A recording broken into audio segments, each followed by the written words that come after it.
আমি করব রাজহাঁসের ডিম ভাপা। এই দেখো কত বড় বড় ডিম, আর এই ডিম ভাপা খেতে যে কি দারুণ লাগে সেটা আর বলার মতন না। তো চলো বন্ধুরা, আজকে তোমাদেরকে দেখাই যে রাজহাঁসের ডিম ভাপা কি করে করে আর কেন এত ভালো টেস্ট হয়। তো এই দেখো ডিম আমি এখন নিয়ে নিলাম খাঁচা থেকে।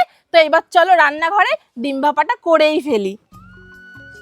তো চলো আজকে করেই ফেলি ডিম ভাপা। আর এ কিন্তু যে সে ডিম ভাপা না, আমি করছি। আমি শুধু একবার দেখতে খেতে যা লাগবে মনে হবে প্রায় ডিম ভাপাই করে খাই। তো ফার্স্টে আমি একটা গাবলার ভেতরে জল নিয়ে ডিমগুলো ভালো করে আমি কিন্তু আগেই বলে দিয়েছি এইগুলো কিন্তু রাজহাঁসের ডিম। সত্যি ডিমগুলো এত বড় বড়, 4টে ডিম করলে কিন্তু হয়ে যাবে। তো যাই হোক, প্রথমে ভালো করে ডিমগুলো আমি সুন্দর করে ধুয়ে এক একটা করে ধুয়ে তুলে নেব। আর তার আগে একটা কথা বলি, ডিম যদি ভেসে থাকে তাহলে কিন্তু সেই ডিমটা নষ্ট। কিন্তু এখানে দেখো সবকটা ডিম। তো যাই হোক, ডিমগুলো ধুয়ে নেওয়ার পরে এখন এই ডিমগুলো আমি এখন সিদ্ধ বসিয়ে দিই। তো তার জন্য একটা কড়াইতে আমি জল দিয়ে তারপরে ডিমগুলো সিদ্ধ বসিয়ে দিলাম। আর এই ডিম সিদ্ধ বসানোর সময় কিন্তু একটু লবণ দিয়েই দিতে হবে। আর এই ডিম সিদ্ধ করার সময় লবণ দিতে হয় এই কারণেই যাতে ডিমের খোসাগুলো সুন্দর করে ছাড়িয়ে যায়। তারপরে এইদিকে আমি নিয়ে নিলাম ডিম ভাপা করার জন্য কালো সরষে আর সাদা সরষে। আর তোমরা সবাই যে কোনো সরষে ব্যবহার করতেই পারো। আর আমি কিন্তু যখনই সরষের কিছু করি না কেন, সাদা সরষে আর কালো সরষে মিশিয়ে দিয়েই করি। তো যাই হোক, এইদিকে সরষে বাটার সময় নিয়ে নিয়েছিলাম একটু হলুদ আর নিয়ে নিয়েছিলাম একটু লবণ আর তার সঙ্গে 3-4 লঙ্কা। আর তোমরা অনেকেই জানো না যে এই সরষের মধ্যে হলুদ, লঙ্কা, তারপরে হচ্ছে লবণ দিলে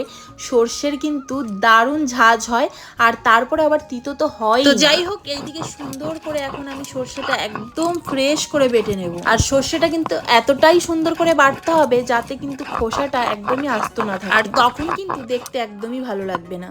আর তাই এইদিকে সরষেটা আমি ভালো করে একদম কাদা কাদা করে বেটে নিয়েছি। তারপরে যখন আমার সরষে বাটাটা হয়ে গেল, তারপরে আমি এখন বেটে নেব কিছু লঙ্কা, মানে কাঁচা লঙ্কা। তো এইদিকে আমি কিছুটা লঙ্কা নিয়ে নিলাম, তারপরে সেই লঙ্কাটা এখন সুন্দর করে বেটে নিচ্ছি। আর একটু ঝাল ঝাল কিন্তু হলে খেতে কিন্তু খুব ভালোই হবে, তাই আমি 10-15টা মতন কাঁচা লঙ্কা নিয়ে নিয়েছিলাম। আর তারপরে এইদিকে যখন আমার ডিম সিদ্ধ হয়ে গেল, তারপরে আমি এই ডিম সিদ্ধ খোসা ছাড়িয়ে বেশ এখন সুন্দর করে ডিমটা হাফ করে নিচ্ছি। আর ডিম ভাপা করতে গেলে কিন্তু ডিম আস্ত রাখলে একদমই চলবে না, ডিমগুলো কিন্তু হাফ করতেই হবে। আর এই দিকটাই আমি প্রতিটা ডিম কিন্তু হাফ করে নিয়েছি। তারপরে আমি কড়াই বসিয়ে দিলাম। তারপরে কড়াই বসিয়ে দিয়ে কড়াইতে তেল দিয়ে তেলটা বেশ ভালো করে গরম করে এখন ডিমগুলো ভাজবো।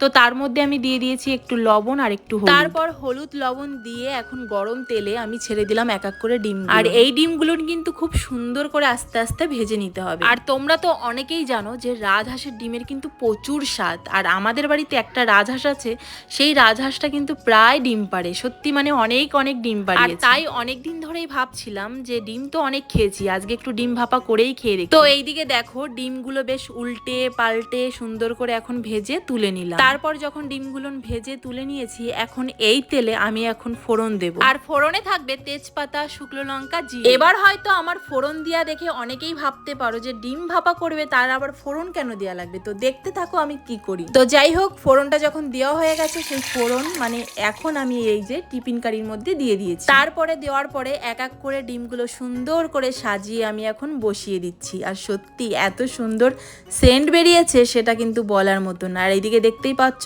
ডিমগুলো কি সুন্দর করে ভেজে তুলে নিয়েছিলাম এক একটা করে। তো যাই হোক, এবার আমি মেইন জিনিসটা দেব, যেটা আজকে ডিম ভাপা হবে। তো এখানে ছিল সর্ষে বাটা আর কাঁচা লঙ্কা বাটা। তো এই বাটার মধ্যে একটু জল দিয়ে দিলাম, কারণ একটু জলের প্রয়োজন আছে। আর সঙ্গে দিয়ে দিলাম পরিমাণ মতন লবণ আর পরিমাণ মতন হলুদ গুঁড়ো। তারপরে দেওয়ার পরে বেশ একটু ভালো করে নাড়িয়ে চাড়িয়ে নিলাম। আর একটু ভালো করে মিশাতে হবে সমস্ত কিছু দিয়ে, যেহেতু ভাপা হবে তো ওইটাতে আর হাত দেওয়া যাবে না, একবারে আটকে দিতে হবে। তো সেইখানে এটা ভালো করে মিশিয়ে নিচ্ছি। তারপরে যখন সমস্ত কিছু মেশানো হয়ে গেছে, এখন দিয়ে দিলাম একটু কাঁচা সর্ষের তেল। আর এই সর্ষের তেল দেওয়ার পরে এত সুন্দর ঘেরান বেরিয়েছে সেটা আর বলার মতো না। মনে হচ্ছে 1 চামচ তুলে এখান থেকেই খেয়ে নি, কিন্তু না, ওই যে ডিম ভাপা করতে হবে। তো যাই হোক, এইদিকে আমি সর্ষে বাটাটা সুন্দর করে এখন ডিমের উপরে দিয়ে দিচ্ছি।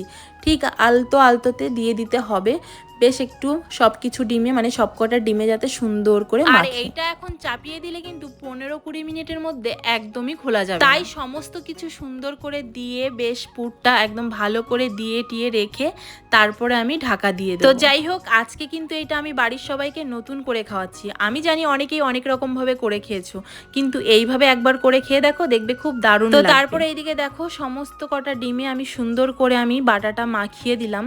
তো তারপর আমি এখন এটা সুন্দর করে এখন ঢেকে তারপরে আমি চাপিয়ে দেবো। এটা এখন ভালো করে এখন জালে বসাতে হবে, না হলেও প্রায় 15 থেকে 20 মিনিট রাখতে হবে। তো এইদিকে আমি একটা কড়াইতে বেশ জল নিয়ে নিয়েছি, তারপর আমি এটা দিয়ে দিয়েছি। আর এখন দেখলাম একটু জলে হলো না, তো জলটা একটু বেশি করে দিয়ে, তো এইদিকে জল দিয়ে তারপর আমি একটা ঢাকনা উপরে দিয়ে দিলাম। তো দিয়ে এইদিকে 15 থেকে 20 মিনিট রাখার পর তারপর আমি এখন তুলে নিলাম। তো এখন তোমরা দেখে নাও নিজের চোখেই যে ডিম ভাপাটা কেমন হলো দেখতে। আর আমি কিন্তু এই একটা কথাই বলবো যে সবাই ডিম ভাপা করে খেয়েছো, অন্তত এইরকম ভাবে একদিন করে খেয়ে দেখো, দেখবে খুব দারুণ লাগবে। তো ফাইনালি আমার হয়ে গেল ডিম ভাপা, সত্যি খুব সুন্দর লাগছে। আর এত সুন্দর একটা সেন্ট বেরিয়েছে সেটা কিন্তু বলার মতন না। তারপরে আবার হাঁসের ডিম, সত্যি একদম সুস্বাদু, খেতে কিন্তু খুব দারুণ। তো যাই হোক, এইদিকে আমার ডিম ভাপা কমপ্লিট, জানিও কেমন হয়েছে।